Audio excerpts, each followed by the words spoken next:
I never knew how big of a deal cranberry orange was together until I started getting tons and tons of emails in my inbox asking me to make cranberry orange desserts. I've done cookies, I've done muffins, they're both available on the website, but today we are going to make a 4-layer cranberry orange cake. It's beautiful, it's impressive, it is incredibly flavorful, but it's also easy to make. So let's go ahead, get our oven preheating to 350 degrees Fahrenheit and grab yourself a large mixing bowl. So first thing you need is some butter.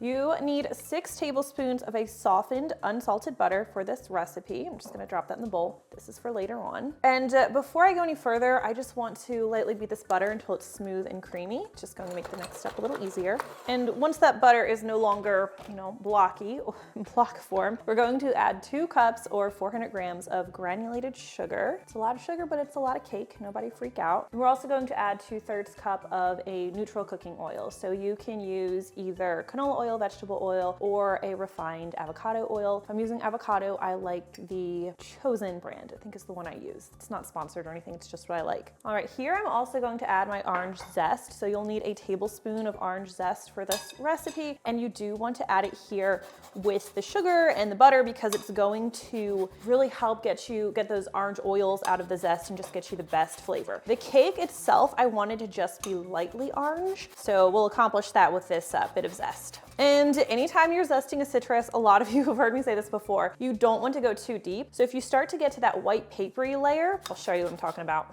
Don't really want to go further than that. If you get to that white papery layer, that's actually a bitter part of the orange, so your cake would taste bitter. We want it to be sweet and, orangey, citrusy. Now let's go ahead and stir this really, really well. We want the butter nicely creamed and the orange well incorporated.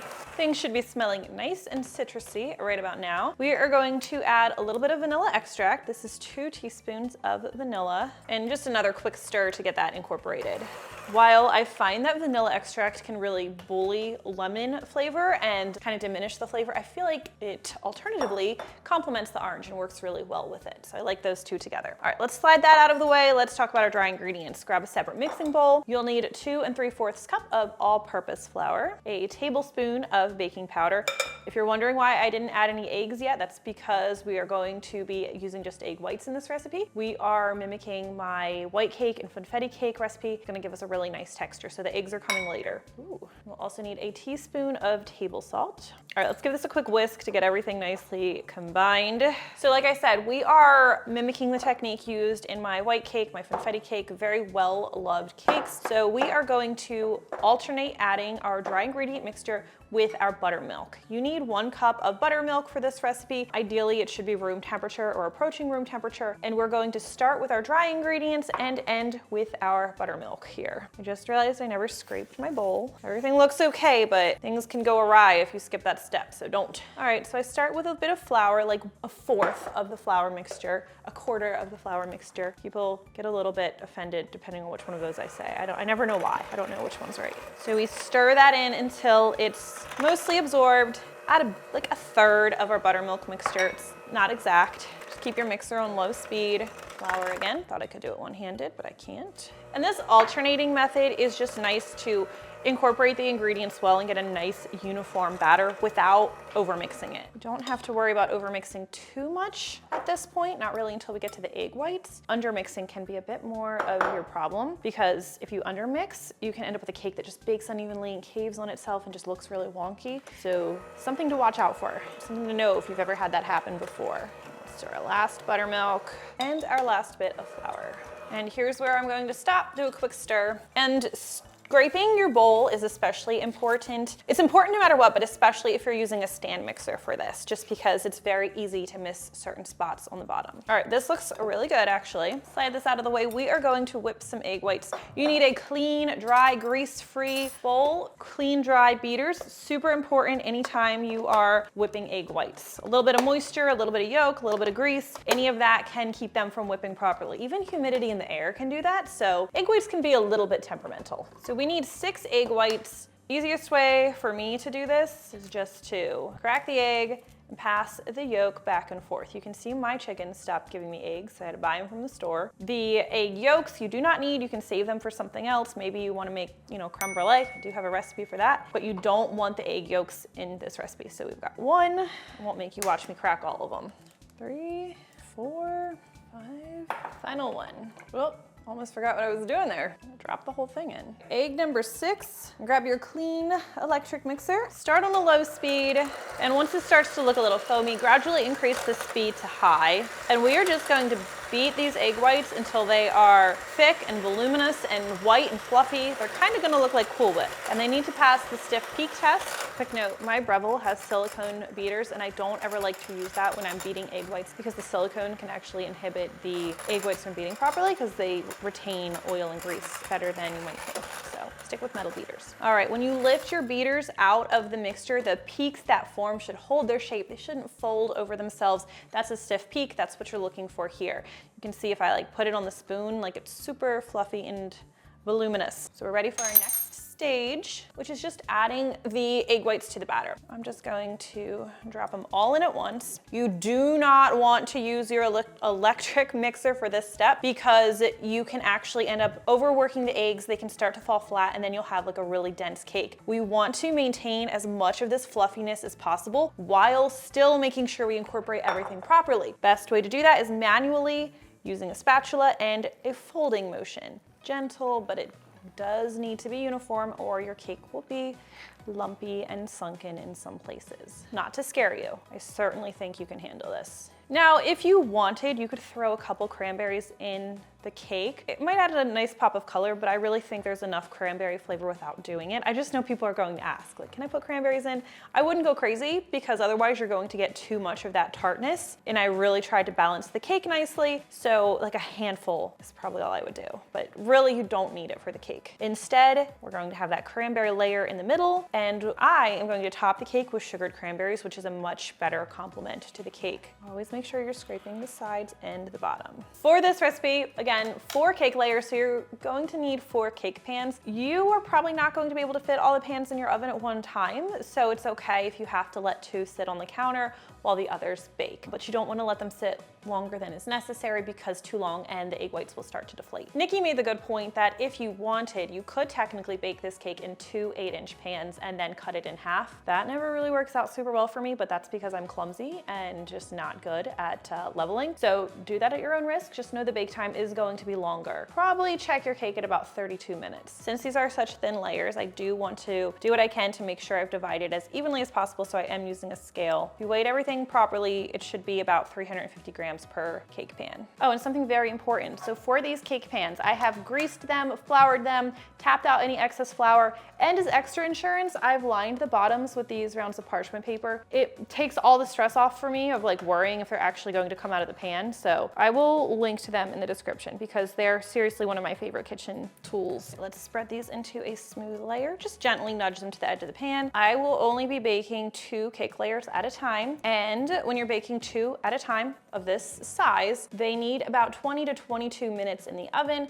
You want to check that the toothpick comes out clean or with a few moist crumbs. And again, this is a 350°F preheated oven. So while the cakes are baking, I like to prepare my cranberry sauce. And this is essentially a slightly sweetened version of my favorite cranberry sauce. So you're going to need a medium-sized saucepan for this, and let's take it over the stove top. We're going to combine 2/3 cup of granulated sugar with 3 tablespoons of brown sugar, a 1/2 cup of orange juice, and 1/4 cup of water. Stir everything over medium-low heat until the sugar is dissolved. This will just take a couple minutes. We'll add our cranberries. You'll need 2 cups or about 8 ounces of fresh cranberries for this recipe. Make sure you wash them and pick them over first to pick out any bad ones. You can turn up your heat to medium at this point. Make sure you stir pretty frequently and bring everything to a boil. Reduce the heat to a simmer. Continue to stir frequently until this is thickened to a nice jam-like consistency. This next step is technically optional, but I recommend it because I like a smooth cranberry filling. You are going to want to use an immersion blender to puree this until it's nice and smooth. If you don't have an immersion blender, you can use a regular blender. Then I'll cook it just a little bit longer to make sure it's thickened properly. One thing I like to do is just drizzle a little bit on a spoon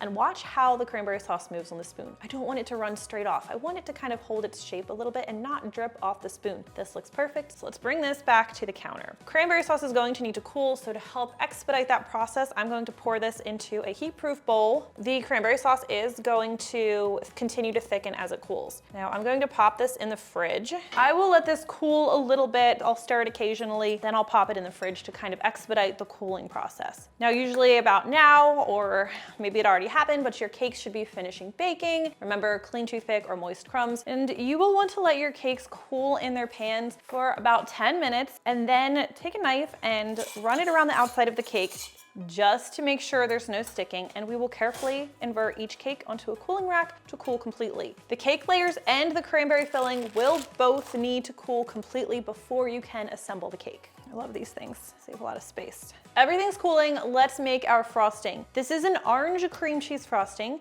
based closely on my classic cream cheese frosting. We'll start with 8 ounces of softened brick style cream cheese. Unfortunately, the softened type that's in tubs, or the tub style one, usually is a little bit too runny to make a frosting that'll work well here. We're also going to need 1/2 cup or 113 grams of softened salted butter. If you only have unsalted, just add a pinch of salt to the recipe and adjust that to taste. We're also going to add some more fresh orange zest. We'll be doing 2 tablespoons of zest here. Let's just do the whole orange here.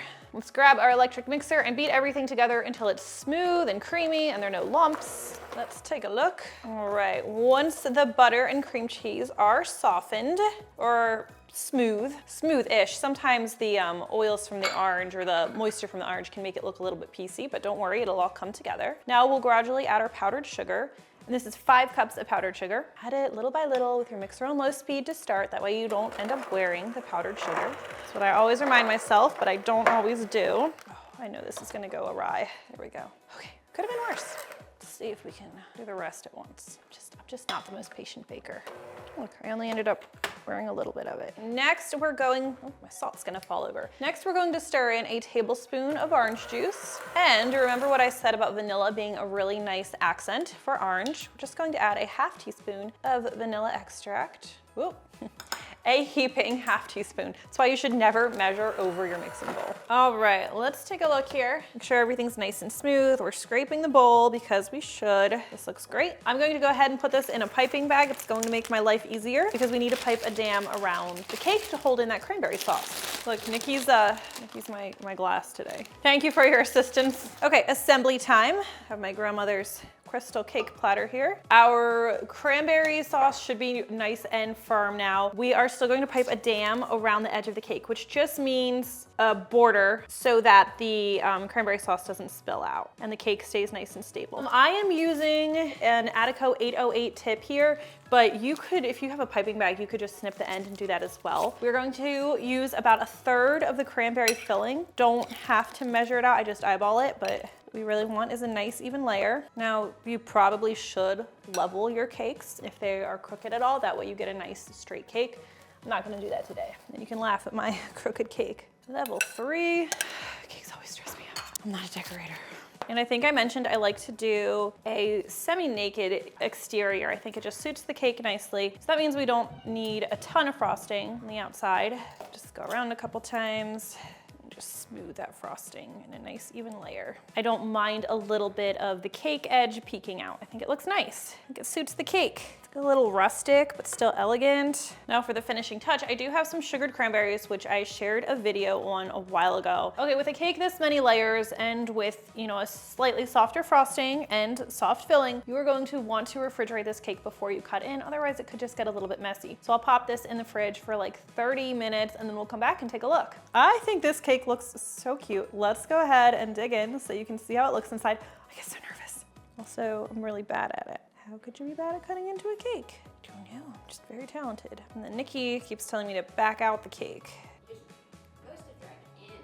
Oh, I'm supposed to drag in. That would make more sense because this is drag in. I'll do it this way.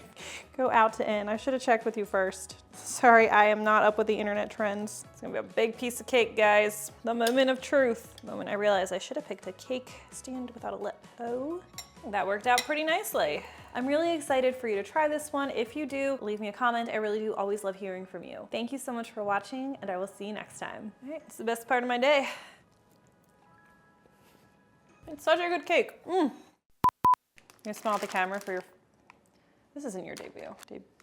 Oh my gosh, now people are gonna make fun of how I say that. Oh, you cringe. cream cheese. YouTube is bad for my self-esteem. You guys are bad for my self-esteem. I think we did this one time before.